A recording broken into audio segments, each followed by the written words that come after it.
Good morning kagatlams. Tayo ay magluto ng crispy pata. So, first step is pabukalan natin tong pata natin sa 6 to 8 cups of water.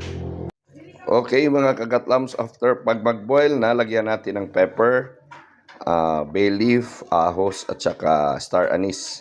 Nandun na, nalagay ko na, hindi ko na video kasi nahihirapan ako. So, at least nandyan na. Tapos, takpan ulit. Let it boil for another hour. Okay?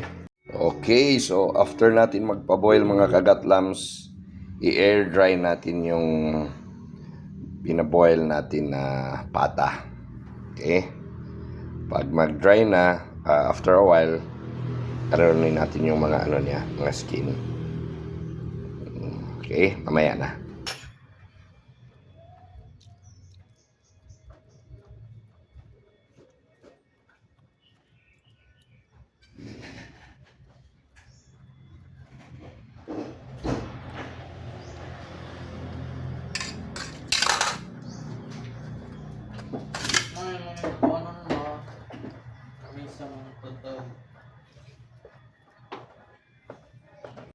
Okay, kagatlams, pagkatapos mano ng ano, yung tusok-tusok kanina tulad nito, next natin gawin is ibabrush natin to ng vinegar para mag-dry, mabilis mag-dry.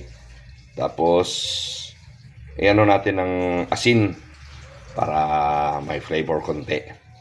Mamayang gabi na natin ito i-deep fry. Okay? Vinegar mga kagatlams para madali mag-dry up yung ano natin, pata.